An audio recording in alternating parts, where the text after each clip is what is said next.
সাবেক রাষ্ট্রপতি ও প্রখ্যাত চিকিৎসক অধ্যাপক AQM বদরুদ্দোজা চৌধুরী মারা গেছেন।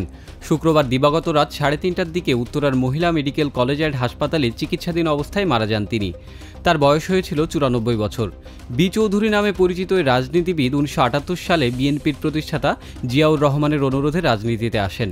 2001 সালের 14 নভেম্বর থেকে 2002 সালের 21শে জুন পর্যন্ত তিনি বাংলাদেশের রাষ্ট্রপতি ছিলেন। 2004 সালে তিনি বিকল্পধারা বাংলাদেশ নামে একটি রাজনৈতিক দল গঠন করেন। সংস্কার কমিশনের কাজ এবং চলমান আইনশৃঙ্খলা পরিস্থিতি নিয়ে বিএনপির সঙ্গে সংলাপে বসেছে অন্তর্বর্তী সরকার। এর মধ্য দিয়ে দেশের প্রধান রাজনৈতিক দলগুলোর সঙ্গে অন্তর্বর্তী সরকারের সংলাপ আনুষ্ঠানিকভাবে শুরু হলো। ধারাবাহিকভাবে অন্য দলগুলোর সঙ্গেও বৈঠক হবে।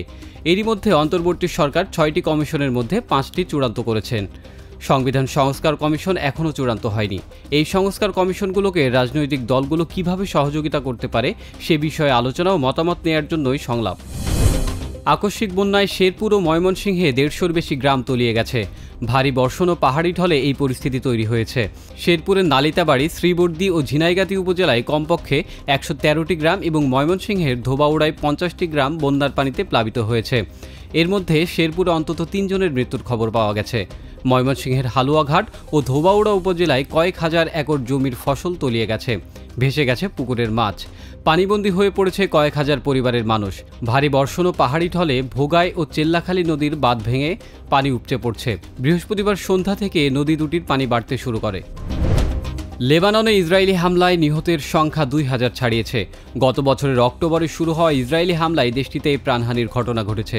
এদিকে শুক্রবারও হিজবুল্লাহকে লক্ষ্য করে লেবাননের বিভিন্ন স্থানে বিমান হামলা চালিয়েছে ইসরায়েল। বৈরুত বিমানবন্দরের বাইরে ব্যাপক বিস্ফোরণের ঘটনা ঘটে। লেবাননে আরও 20টি শহর ও গ্রামকে খালি করার নির্দেশ দিয়েছে ইসরায়েল। স্থানীয় কর্তৃপক্ষের তথ্যমতে হিজবুল্লাহকে লক্ষ্য করে গত 2 সপ্তাহে ইসরায়েলি হামলা ও অন্যান্য আক্রমণে লেবাননে 12 লাখেরও বেশি মানুষ বাস্তুচ্যুত হয়েছেন। নারী টি-20 বিশ্বকাপের প্রথম ম্যাচে স্কটল্যান্ডের বিপক্ষে জয় পেয়েছে বাংলাদেশ, যে জয়টি এসেছে 10 বছর পর।